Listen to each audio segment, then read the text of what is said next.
Apa pandangan Bapak soal isu yang tidak berkesudahan, soal isu ijazah palsu, Pak?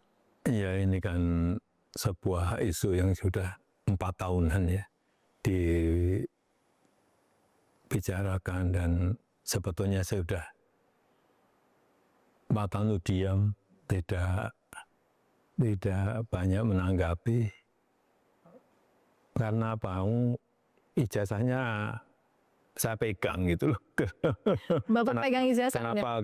Tetapi saya tidak menyampaikan kepada publik ijazah itu, karena yang pertama ada aduan ke Barreskrim. Yang kedua, saya dituduh ijazah saya palsu. Artinya yang menuduh itu yang harus membuktikan.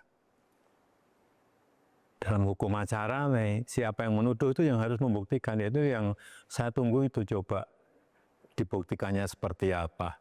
Dan itu akan lebih baik kalau pembuktiannya itu di pengadilan. Sehingga betul-betul akan kelihatan proses hukumnya, akan kelihatan adilnya, karena yang memutuskan adalah di pengadilan. Karena yang membuat ijazah saya sudah menyampaikan asli masih tidak dipercaya gimana. Dan yang saya lihat ini memang ada agenda besar politik, ada operasi politik yang sehingga bisa sampai bertahun-tahun nggak rampung-rampung, karena keinginan mereka untuk mendowngrade, menurunkan reputasi yang saya miliki, meskipun saya nggak merasa punya reputasi apa-apa. Tapi menurut Bapak, kenapa? Apa di balik itu? Menurut Bapak, kenapa harus diturunkan reputasi Bapak melalui isu ijazah ini? Ya, mungkin untuk kepentingan politik. Kenapa sih kita harus mengolok-olok, menjelek-jelekkan, merendahkan, menghina, menuduh-nuduh? Semua dilakukan untuk apa kalau hanya untuk main-main? Kan mesti ada kepentingan politiknya di situ. Tapi sekali lagi, mestinya dalam masa-masa ekstrim seperti ini kita konsentrasi untuk hal yang besar. Untuk strategi besar negara, untuk kepentingan yang lebih besar bagi negara ini. Misalnya tadi yang berkaitan dengan menghadapi masa-masa ekstrim, menghadapi masa-masa perubahan karena artificial intelligence, karena humanoid robotik, sehingga jangan malah kita energi besar kita pakai untuk urusan-urusan yang sebetulnya menurut saya urusan ringan. Menurut Bapak, masih yakin dengan pernyataan Bapak sebelumnya, ada agenda besar dan ada orang besar di balik kasus ijazah? Saya pastikan, ya. Bapak sudah tahu. Gimana? Kira-kira siapa di balik? Ya, saya kira gampang ditebak lah. Tapi tidak perlu saya sampaikan. Dan Bapak tadi mengatakan bahwa lebih baik ini dibawa sampai ke ranah hukum. Ya, untuk pembelajaran kita semuanya, bahwa jangan sampai gampang menuduh orang, jangan sampai gampang menghina orang, menfitnah orang, mencemarkan nama baik seseorang. Kalau ada pertanyaan ini akan ke ranah hukum saja, Bapak membawa ini ranah hukum saja, atau ada kemungkinan mediasi? Saya kira untuk pembelajaran kita memang lebih baik dilakukan di penegakan hukum, diputuskan di pengadilan akan lebih baik. Untuk pembelajaran kita semuanya.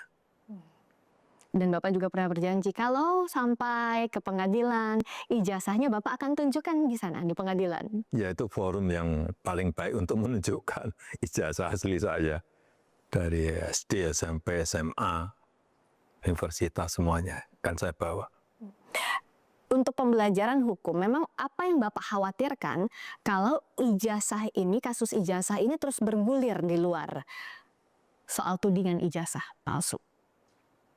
Ya, kan bisa terjadi tidak hanya kepada saya, bisa ke yang lain, bisa ke menteri, bisa ke presiden yang lain, bisa ke gubernur, bupati, wali kota, semuanya. dengan tuduhan asal-asalan. Tapi kalau menuduh dengan bukti itu yang baik. Menurut Bapak, seharusnya tidak ada kasus tudingan-tudingan ini lagi di kemudian hari. Ya ini untuk pembelajaran kita semuanya. Selain kasus ijazah, sebenarnya sebagai presiden 2 periode yang sekarang juga sudah purna tugas, tapi tentu pandangan Bapak terhadap bangsa ini jadi penting. Apakah ada kekhawatiran di benak Bapak soal masa depan Indonesia? Ya, saya kira kita dilihat, sekali lagi kita dilihat oleh negara lain itu dijadikan contoh karena stabilitas ekonomi kita baik, stabilitas politik kita baik, sampai di era Presiden Prabowo ini dipandang oleh negara lain bagus. Sehingga jangan sampai pandangan ini berubah. Dan saya melihat pertumbuhan ekonomi di era Presiden Prabowo juga bagus, masih di atas 5, baik di kuartal pertama, kedua, dan ketiga. Saya rasa ekonomi kita akan masih tumbuh di atas 5. Tadi Bapak masih optimis soal pertumbuhan ekonomi kita, dan silakan Bapak menyampaikan agar seluruh elemen bangsa kita bisa bahu-membahu menyiapkan era di depannya, kita bisa lebih solid lagi menghadapi berbagai tantangan di depan. Apa yang ingin Bapak sampaikan soal ini, Pak Jokowi? Ya, semuanya harus mempersiapkan. Pemerintah, sektor swasta, seluruh masyarakat memang semuanya harus bersiap-siap menghadapi era intelligence ekonomi, era ekonomi kecerdasan, yang di situ nanti akan ada perubahan-perubahan besar di seluruh sendi-sendi kehidupan kita. Akan ada elemen AI, akan ada elemen artificial intelligence yang mempengaruhi sendi-sendi kehidupan kita. Ditambah lagi dengan humanoid robotik yang itu juga akan mempengaruhi perubahan di era masa-masa ekstrem ini, dan kita memang harus bersatu, solid, menghadapi era yang sangat menentukan arah kehidupan kita ke depan. Saya rasa itu. Kita bisa asalkan tadi ya Pak ya, asalkan poin-poin tadi, kita solid menghadapi berbagai tantangan. Pak Jokowi, terima kasih.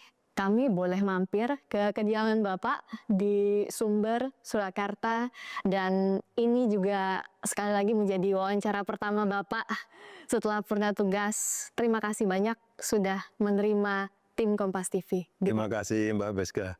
Terima kasih banyak. Sehat selalu Pak Jokowi. Terima kasih. Semoga kita Terima kasih. jumpa lagi.